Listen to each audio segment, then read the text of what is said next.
This series has evolved as part of the Book of Kings photographs that has become an embodiment of the political events that have taken place in the Middle East since 2011, the Arab Spring, etc. And this group of portraits are from Egypt. They're expression of people who have gone through a very painful time. And there is a feeling of despair and a kind of sadness. I think in the Middle Eastern cultures, more than even Western cultures, men are told to restrain from any kind of expression of emotions. And I remember my own immediate family, my father and brothers, it really took a lot for them to release emotion. So I felt that it was important, actually more than the women, to go after men, particularly older men. And you know, in all my photographs, it's about controlled emotion. The images are people who are like stoic. But for the first time, I felt like I had to break open that eye and to break out of that.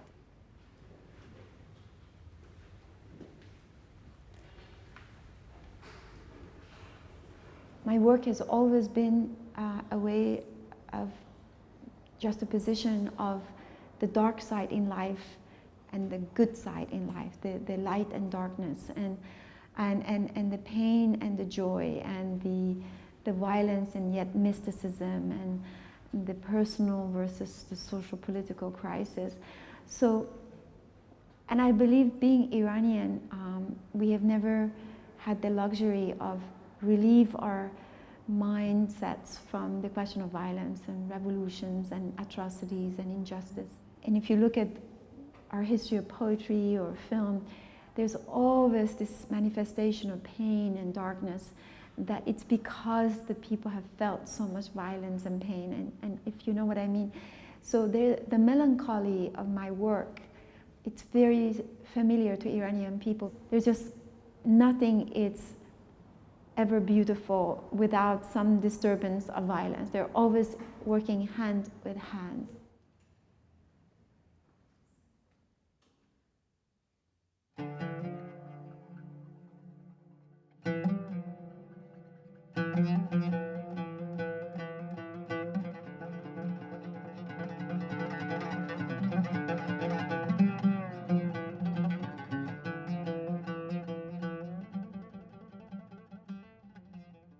Very often, the theme of my work are about the people of power who are very violent and atrocious coming in encounter with the people who fight power.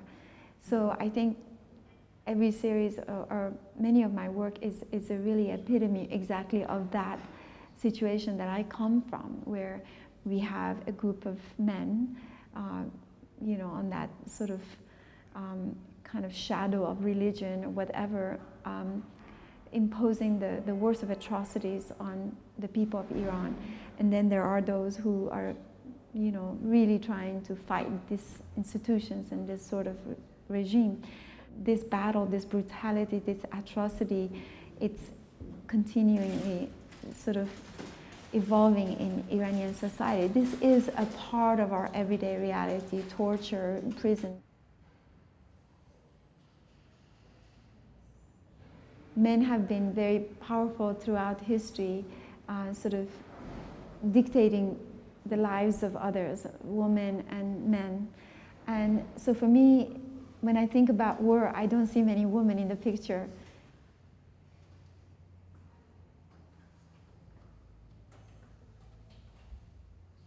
Muslim women are extremely strong and vocal and fighters, and this is really opposite of the perception that the world has.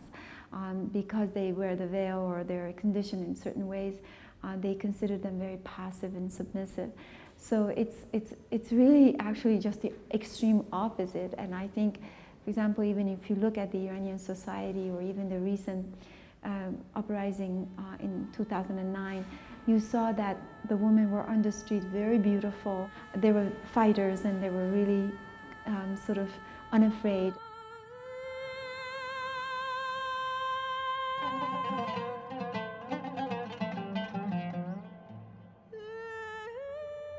seems that the pattern in my work, if you look at the videos, for example, Turbulent or Rapture or Fervor, they're very consistent in a way that first we set up the woman in a very predictable environment, in a predictable role, and then slowly we show how they break all the norms, the codes.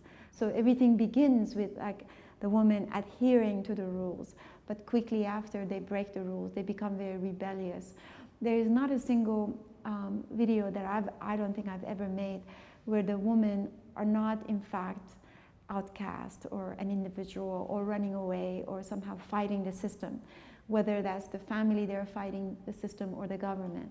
So we begin like normal, like things as they are, but we break them. They're very subversive in that, the way that they distort reality at the end.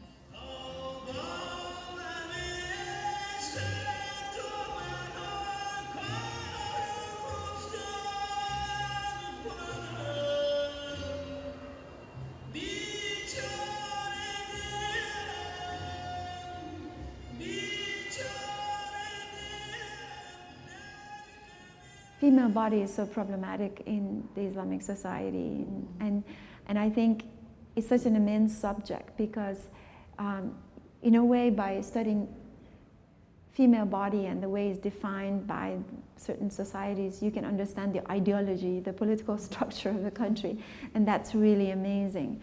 I think it's really interesting also that, you know, for me has always been this question of how women have to conceal their body because men cannot control their sexuality, or how unbelievably controversial and, you know, interesting it is, the subject of the veiling to begin with, in the way that, you know, it really creates a wall between what is private and what is public, the voyeurism in the public about the female body. But also how expressive then the body could be when it's in fact so controlled and defined and limited. For example, I've always been blown away by women behind the hijab, where only with their eyes exposed, or their lips, or their hands, or their feet, those few limited body elements can be so powerful in communicating. I mean, you can simply say by walking into, let's say, Saudi Arabia or somewhere where it's really strictly veiled, the woman, you can see with their eyes they become so erotic, so seductive, that no woman in bikini would have the same power. The more the government or religion or authority tries to control women and their sexuality, the more empowered they become in a way. And they know that. I think I could easily say that women are very conscious of the power they have over the men, you know, I mean, universally so, but more effectively in cultures that are much more oppressed.